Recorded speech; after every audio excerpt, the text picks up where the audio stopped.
Wow. Sponsorisé. Salut à toutes et à tous, Marty Japan pour un tout nouveau déballage. Et bien aujourd'hui les gens, nous allons nous pencher sur de la Gogeta, ici de la Blood of Science spécial 9. Alors c'est un mois consacré à Gogeta, je veux dire, là on se tape de la Blood of Science, ensuite on va se taper de la figure 0. Bref, il y a de quoi se la régaler et on parle du Gogeta des années 90. Et ça c'est plutôt bon. Vous l'avez vu au début, c'est une vidéo sponsorisée. Japan Viewer, toujours dans les parages, ils vendent la bête à 19,90 € et j'espère qu'elle est bien poteau, attention.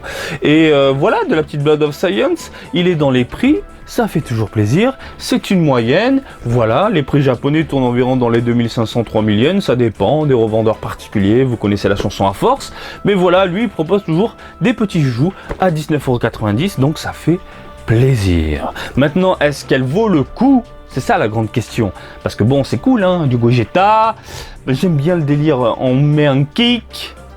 J'ai mis du temps à comprendre d'où venait ce passage dans le film et j'ai capté après, mais bon, on va en parler juste après. Mais voilà, je pense qu'on a fait le tour, mis à part la boîte, évidemment. Une petite boîte plus que sympathique puisqu'elle met en avant le personnage, je veux dire quand tu vas dans un game center tu peux pas le louper. Nous sommes dans une gamme Blood of Science, ce qui veut dire que, en plus spécial, ce qui veut dire que les cheveux sont dorés, chromés, faut aimer le genre. Dragon Ball Z à la licence, Ban Presto et Bandai Spirit dans les environs, tout ce qui est distribution. Sur la tranche, de la tête aux pieds, en train de se déchaîner, on est dans une pose dynamique ultra vénère. À l'arrière, nous avons un visage en gros plan, c'est pas mal, hein, franchement c'est bien foutu. Et là, sur l'autre tranche, le regard vénère, le regard je vais péter des gueules, le regard qui passe extrêmement bien. Je prends mon petit cutter et on découvre ce nouveau joug du jour. Ensemble. Alors ça c'est un peu le délire du moment, à savoir qu'il n'y a pas de sticker Toei Animation doré, hein, il n'y a pas le chapeauté, c'est bizarre.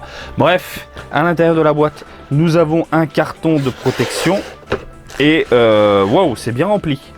Il prend de la place, il est énorme. Ah ouais, je m'y attendais pas. Ah ouh, je m'y attendais pas, je pensais voir une figurine un peu plus petite. Et non, elle est mastoc. Hein. 1, 2, 3, 4, 5 et 6 pièces. Support noir mat, à l'habitude, hein, c'est du caca. La tige en mode pleine, pas pleine. C'est nouveau ça. Bon, à moins que j'ai loupé un truc. Putain, c'est vraiment en plastique pourri. Hein. Et puis vous avez ensuite le personnage à monter. Alors différentes pièces. Une qui est, hop, là au niveau de la ceinture. Et puis vous avez le buste à emboîter. Il rentre dans le tas, ça fait mal ou pas, on verra ça tout de suite. Messieurs, dames, vous avez sous les yeux le Gogeta. Alors je vais pas vous mentir, je pensais voir une figurine pas terrible. C'est pour ça au début de la vidéo je disais ouais attention, Japan Viewer, c'est peut-être de la merde. Et au final, bah, je suis extrêmement bien surpris, voilà. Sincèrement, je m'attendais à voir une figurine quelconque et le résultat est plus que convaincant. Déjà la taille m'impressionne, je pensais encore une fois voir une figurine un peu plus petite et il est quand même imposant et peut-être que c'est la pose dynamique qui joue sur ce côté un peu imposant, mammouth, voilà. Bref, une pose dynamique qui t'en met plein la gueule avec une belle modélisation. On a les mains, regardez, les mains sont hyper bien faites. Putain, ce qui veut bien faire le point, voilà. Donc on n'a pas des doigts en mode knacky, en mode pâté. J'aime beaucoup le corps également, hein, pas mal de petits muscles qui déchirent. On a un regard, les amis, mais laissez tomber, en mode vénère, avec la main comme ça. Mais regardez, regardez ce plan, en mode vénère. On voit à peine l'œil, je vais te péter la gueule, Janemba. Ça défonce. Les petites oreilles, les oreilles rondes, ça j'adore, hein, merci. Faites pas les oreilles en triangle, c'est dégueulasse les oreilles en triangle. Arrêtez, hein. Et puis on a encore des mains bien faites, des biceps qui tuent, une belle modélisation, hein, globalement je veux dire le personnage est hyper bien proportionné. On a ensuite des vêtements, enfin surtout le pantalon, j'allais dire le jean, le pantalon très bien réalisé, hein, des petites pliures à droite à gauche, il envoie du kick, il envoie du genou, ça défonce. Et les cheveux, on a des cheveux en pointe. Ça c'est génial, des petits cheveux en pointe, voilà, c'est pas de la banane. Et comme vous pouvez tout de suite le voir, ils ont choisi l'option de l'auréole collé sur une mèche et ça je valide. Je déteste tout ce qui est tige transparente qui voilà, qui lève un peu l'auréole et ça j'aime pas parce que ça se voit. J'aime bien le côté un poil inaperçu qui passe, voilà, ça passe crème. ça passe crème. Putain, ce regard. On va revenir vite fait sur le visage, mais je vous laisse admirer quand même le Gogeta. Il est vénère. Hein. Il est grave vénère. Il veut péter des gueules. Le regard comme ça, incroyable. Franchement, j'ai rien à dire. Et puis les muscles, putain, petit mammouth divin. Bref, on a une position en train d'envoyer du kick, enfin du genou. Il est en train de défoncer de Janemba. Et en fait, c'est un passage qu'on voit à un moment qui dure pas très longtemps. En même temps, le passage avec Gogeta ne dure pas très longtemps dans le film. Où il envoie du genou, hein, j'allais dire encore du kick, du genou dans la gueule de Gogeta, mon gars. C'est monstrueux. Donc le sculpteur s'est inspiré de ce passage complètement dingue qui te retourne le cerveau. Je veux dire, quand j'étais gamin, je m'amusais à m'entraîner à mettre des coups de genoux en sautant. Quand j'ai vu ce passage, j'étais fou. J'étais fou, c'est génial. Et donc le résultat est assez convaincant, je trouve, hein, puisque il rentre dans le tas, il met, voilà, pouf, pouf. Non, franchement, ça a de la gueule. Bien pensé, bien vu. Je trouve que le résultat est plus que convaincant. Et la bouche, tiens, la bouche, j'ai pas vu, mais on a une bouche creuse, bien sculptée. On n'a pas un truc dégueulasse, franchement, chapeau. Au niveau des couleurs, il y a du bon, il y a du mauvais.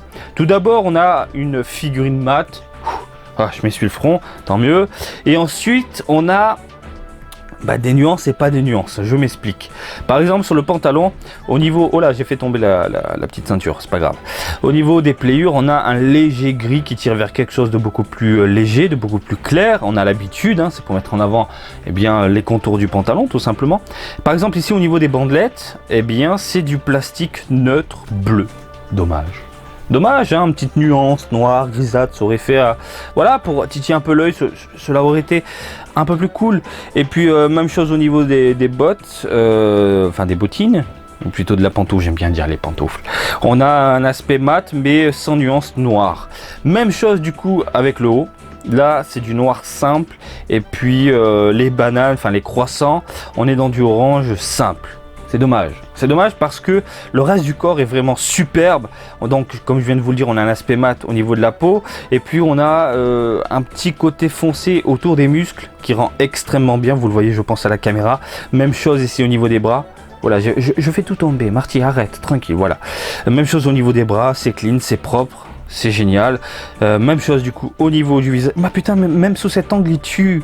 Même sous cet angle, il tue. En fait, n'importe quel angle, il claque, quoi. Comme ça, ça tue. Comme ça, ça tue. Comme ça tue. Je veux dire, avec le coup de genou. Putain, bien vu, bien vu. Donc, je reviens sur les couleurs. Désolé, je m'égare. Donc, on a une joue légèrement foncée. Et je trouve ça plutôt plaisant à l'œil. Franchement, rien à dire. Au niveau des cheveux, on a ce côté propre à la gamme Blood of Science spéciale, à savoir un côté doré, chromé, brillant, légèrement bling bling, adoré et apprécié par la plupart des collectionneurs. Moi, je préfère, alors je vous l'ai toujours dit, pour moi, le must, le meilleur, c'est quand même l'aspect mat avec les petites paillettes dans les cheveux. Ça, j'adore. Cependant et néanmoins, on a quand même ce côté divin, je trouve, qui ressort de la figurine.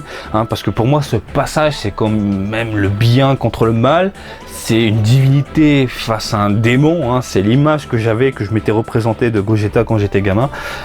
En même temps, on est en enfer, on est dans un monde un peu à part, hein, je veux dire, dans le monde des morts. Et le seul qui brille par son aspect majestueux un peu, c'est Gogeta dans ce monde des morts, dans ce monde qui est l'enfer, et en face il y a un démon, donc il y a vraiment ce côté divin qui en ressort, et j'aime beaucoup ce film, putain de merde. Donc du coup, l'aspect chromé, doré sur les cheveux, je ressens un peu ce côté divin, voilà.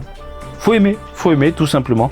Et je sais encore une fois que vous êtes nombreux à apprécier ce genre de rendu. Il n'y a pas de tonalité, il n'y a pas de petites nuances à droite à gauche. En même temps, c'est normal parce que si t'en rajoutes, ça va faire un truc dégueulasse, pâté.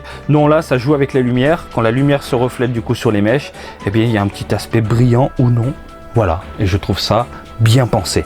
Allez, on va monter tout ça et puis je vais vous donner la taille, les poteaux. Donc nous sommes dans une pose dynamique, le socle est bien évidemment obligatoire. Ensuite, nous avons ici une taille qui monte dans les 25-26 cm. Il est quand même costaud. Et le personnage, lui, il est dans les 21-22 cm. Ça prend de la place, hein. Franchement, ça prend réellement de la place. parce que il est en mode je rentre dans le tas, hein, cette pose dynamique, on sent le personnage un peu condensé qui met un coup de genou. C'est pas comme un personnage statique droit où on peut le placer un peu partout. Là non, hein, faut bien réfléchir où le mettre, et franchement ça claque. La grande question habituelle, est-ce que je vous recommande ce Gogeta là en train de rentrer dans le tas? Mais bien évidemment, si tu es fan de Gogeta des années 90, le Gogeta années 90 manque grandement en figurine actuellement. On a beaucoup de Gogeta tirés du film Dragon Ball Super Broly au point d'en gerber. On le gerbe, le Super Saiyajin God, Super Saiyajin, là, le Blue. Donc là, ça fait plaisir de retrouver ce Gogeta là, avec une pose bien pensée, tirée d'un moment culte hein, du film où il met un coup de genou à Janemba, le pauvre. Et puis, le rendu global est plaisant. Et les couleurs sont assez sympathiques dans l'ensemble, j'ai bien dit dans l'ensemble parce que comme je vous l'ai dit, il y a quand même des parties où ça reste hyper neutre et c'est vraiment le seul point dommage. Je n'ai pas vu de jointure, donc ça c'est plutôt un autre point positif, c'est plutôt cool.